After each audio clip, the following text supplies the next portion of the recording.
So hi guys, Madhushala movie review అంటూ చూద్దాం. ఈ సినిమా అయితే ఓటీటీలో G5 అయితే స్ట్రీమ్ అవుతుందని చెప్పొచ్చు. సినిమా ఓవరాల్గా ఎలా అనిపించిందంటే నాకైతే చాలా బోరింగ్ అయితే ఈ సినిమా అయితే అనిపించింది అని చెప్పొచ్చు ఫ్రెండ్స్. ప్రతి సీన్ అయితే మనకైతే ఎక్కడ కనెక్ట్ అవుతుందని చెప్పొచ్చు.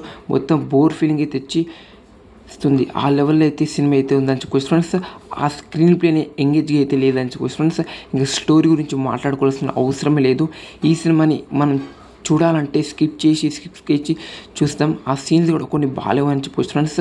అసలుకి మధుశాల ఈ సినిమా డైరెక్టర్ అవార్డు కూడా తెలియదు. నిజంగా మొత్తం చెడుబిండి అని చెప్పొచ్చు. ఇలాంటి రోత సినిమాలు అయితే ఓటీటీలో అయితే స్ట్రీమ్ అయితే చేస్తున్నారని చెప్పొచ్చు ఫ్రెండ్స్. డిఫరెంట్గా చూడాల్సిన సినిమానే కాదు ఇది. అసలుకి స్కిప్ చేయడమే బెటర్ అని చెప్పొచ్చు ఫ్రెండ్స్. ఆ సీన్స్ ఏంటి, ఆ స్క్రీన్ ప్లే ఏంటి, యాక్టర్స్ ఎలా చేయాలి సినిమా ఉన్నప్పుడు అసలుకి ఏం ఎక్కలేదని చెప్పవచ్చు. యాక్టర్ పర్ఫార్మెన్స్ కావచ్చు, ఆ స్క్రీన్ ప్లే కావచ్చు, ఇంకా కొన్ని దగ్గర బీజిఎం ఓకే అనిపించింది. మరి బీజిఎం నెక్స్ట్ లెవెల్ అయితే లేదని చెప్పవచ్చు ఫ్రెండ్స్.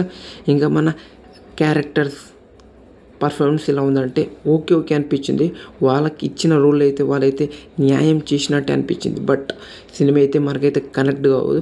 ఒక సినిమా కనెక్ట్ కావాలంటే స్టోరీ అనేది పవర్ఫుల్గా ఉండాలి. అప్పుడే మనకైతే కనెక్ట్ అయ్యే ఛాన్స్ అయితే గట్టి అయితే ఉందని చెప్పొచ్చు. ఈ మూవీలో స్టోరీ మనకైతే అసలుకి అర్థం కాదు, ఎటు వెళ్ళిపోతుంది అని చెప్పొచ్చు ఫ్రెండ్స్.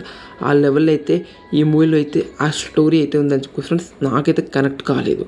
మరి మీకు కనెక్ట్ అయిందా లేదనేది డిఫరెంట్గా కామెంట్ చేయండి ఫ్రెండ్స్. అసలుకి బోరింగ్ ఫీల్ అయితే వచ్చిందని చెప్పొచ్చు. ఇలాంటి రోత సినిమాలు ఎందుకు ఓటీటీలో స్ట్రీమ్ చేస్తున్నారు అసలుకి అర్థం కాదు.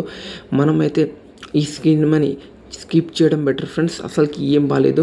మధుశాల టైటిల్ చూసో బాగుంటుందని అనుకున్నా, నాకు నచ్చలేదు. ఇది మన మధుశాల మూవీ రివ్యూ. నాకు ఎలా అనిపించింది, మీరు చూస్తుంటే మీకు ఎలా అనిపించిందో కామెంట్ చేయండి ఫ్రెండ్స్. ఈ మూవీకి నేను ఇస్తున్న రేటింగ్ వచ్చేసరికి 5కి 1 అంతే. So see you next video. Thank you so much.